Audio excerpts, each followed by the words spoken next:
So guys, this is Stokeshuka. It's an amazing version, local version of this classic spiced casserole. You can just have it as a simple casserole, or you can stoke it up a little bit. So we're gonna get started. So we've got a tin of chickpeas, we've got a couple of peppers. They could be any colours, they might be different in your bag. Got a red onion. Got some sweet potatoes and some passata.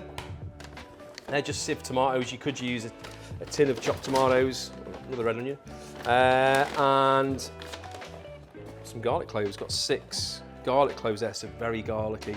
What I'd say to you guys when you cook at home, just get your space sorted, give yourself space to succeed.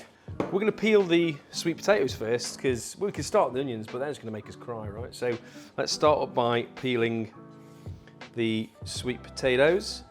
So because they're long and thin, just sort of in your hand like that, and then just turning it between your thumb and your fingers, just allows you to do it. Oh, it's jumping out there.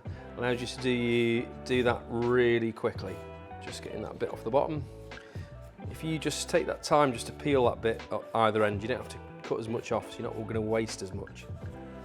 If you can, get a jug or a tub on your table, and then you've got somewhere to put all your peelings and your trimmings, so your chopping board's nice and tidy and clean. And then we're just going to cut through the sweet potatoes in rounds. Now the vegetables are going to really soften up in the Hubb pot, so it's okay for them to be chunky. If they're smaller, they're going to break down, sort of melt almost, break down into the sauce. If they're bigger, they'll stay a bit more whole. And that's the magic of that difference of the shape and sizes. We're not looking for accuracy. So that is our sweet potato. Next I'm going to do is the peppers. Just cut that in half. I'm just going to put my thumb underneath the heart of the pepper and just sort of pull that out like that. Sometimes you get these little baby ones. I'm just like, lovely, amazing. So all the seeds out. Bell peppers like this have no heat. It's not a chili pepper. There's no heat in there. I'm just going to cut those into sort of squares really. So cut that half into 3, then each piece into half again.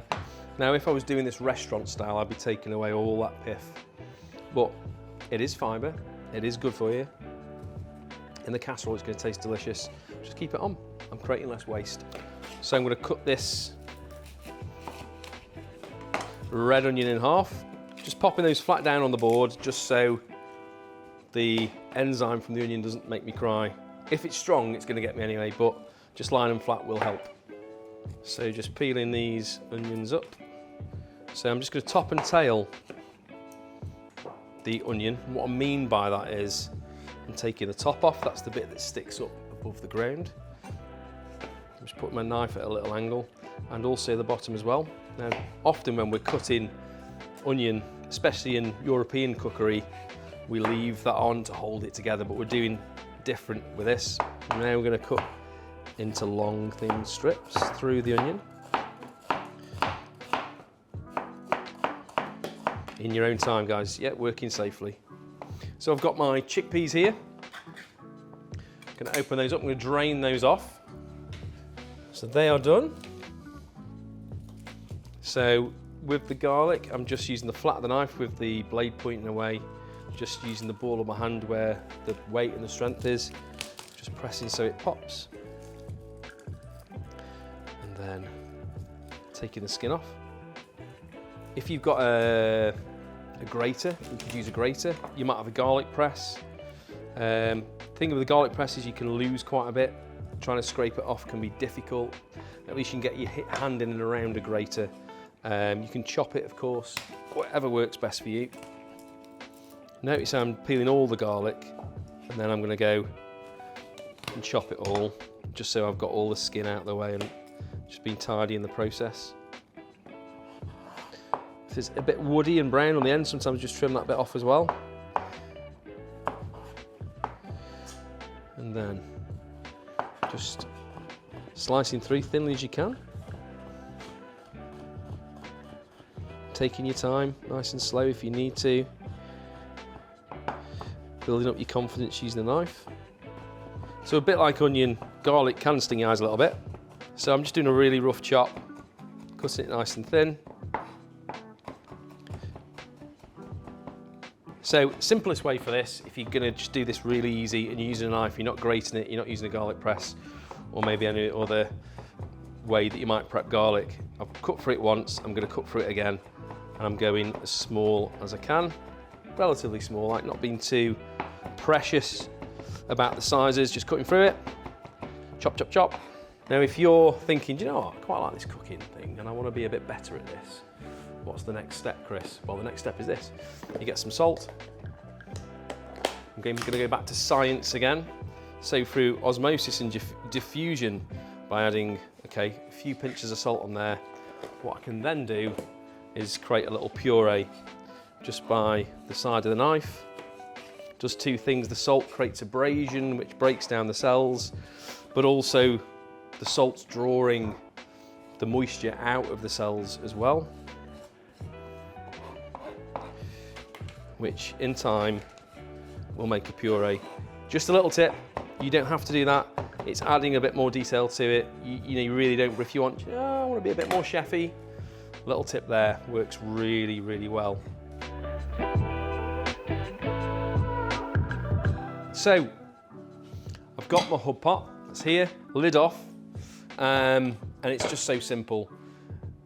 Everything goes in. Now if you have a hob and you've got access to a hob and you want to brown off the onions and sweat them down with the garlic, you can do that.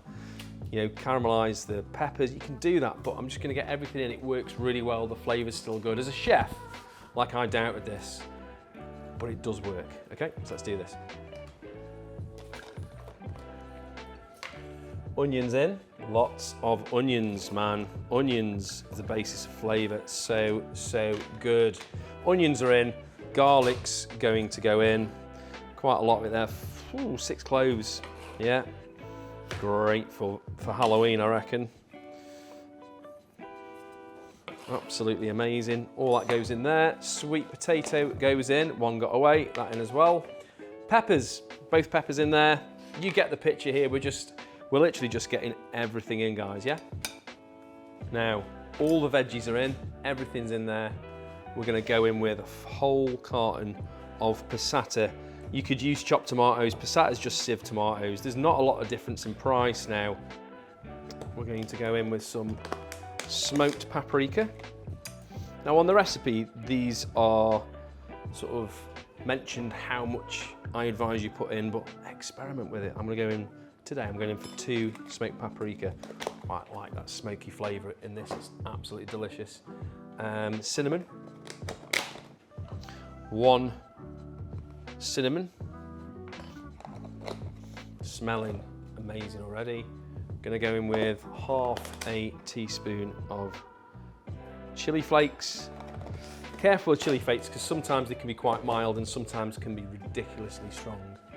And here we've got oregano, dried oregano. I'm gonna put in 2 of those. If you like pizza, this will smell quite familiar. Often sort of sprinkled on top of a cheese and tomato pizza. We need 2 good pinches of salt and a little bit of pepper. A little bit less on the pepper, add a bit more at the end. You've also got chili in there, so you don't want to go too hot. So everything's in there. We've got all our veggies, we've got our passata, we've got our herbs, spices, just 100 ml of water just to add in. Just want to make sure that as it's cooking, it doesn't get too dry, okay? Finally, what I'd advise as well, you just give that a stir just to allow all the flavors to sort of build as they're cooking. Now, the great thing with these Hubb Pots is the lid is on, so actually keeping a lot of the moisture in as it's obviously rising up in steam and it's falling back down again. Gonna cook that on high heat until all those veggies are tender, around 2 to 2.5 hours. Absolutely delicious, but I've got an upgrade and it doesn't take a lot. So that's that. We're gonna come through the bit in a second. Guys, here it is, the classic Shakshuka. absolutely delicious as it is, but we're gonna just take it a little bit further if you want to. If not, eat it now. Do that. Get some bread, dip it in, it's delicious, but we're gonna go one step further if you want to just experiment a little bit. We're gonna turn it into Stokeshuka. So 1 egg, gonna break that into the middle of our casserole. Tomato and eggs, Chris, what's that about? What do you think about breakfast and stuff? It makes sense. This is gonna go into the hob. You could also do this in the slow cooker. You could break your eggs into the top and do it that way. Okay, so the eggs in the pan, and what we're gonna do is we're just going to just let that cook through in there. As that comes up to temperature, we're gonna put a lid on that just to help it cook through. Like I say, you don't have to do this, but if you can, it's a nice upgrade. In the other pan, a little bit of oil, a few oats. This is where the stoke bit comes in. Oats, massive part of our cuisine, isn't it? Really important. So I'm just gonna toast up those oats in there, okay? We're gonna finish this up with a couple of additions. We're gonna add a little bit of smoked paprika and a bit of dried oregano as well. So that is now bubbling away, if you can see that. Just starting to bubble away there in the pan. There's my lid. That's what chefs do, always adapting what we do in the kitchen. Try not to keep lids in the kitchen, they take up too much space. Toasting these oats up over here. That'll just take a couple of minutes, and they'll toast and go burnt really quickly as soon as they start to toast. So keeping your eye on that and being aware of it's really important. Pinch of oregano, a little bit of smoked paprika. That's not steam, that is the toast happening, so it's hot. So at that point you need to remove it from the heat. I'll just show you in there now. So you've got the egg white starting to cook or denature. So the egg white's starting to cook. The egg yolk will stay nice and runny if you want it to. You still need that lid on there just to cook those through. That'll be a couple more minutes. So guys, we've got our Stokeshuka, our coddled egg in our spicy casserole. We've just got some toasted oats, which I'm going to sprinkle over the top, which is where the Stokie bit comes in. Oats, man, just the very foundation of our cuisine in this city, right? And that egg, I've not cooked it too much, so it's still runny. So you've got the rich protein sort of going through that. Get a bit of that in there. Some of those oats. That is amazing. Stokeshuka could be a thing, couldn't it?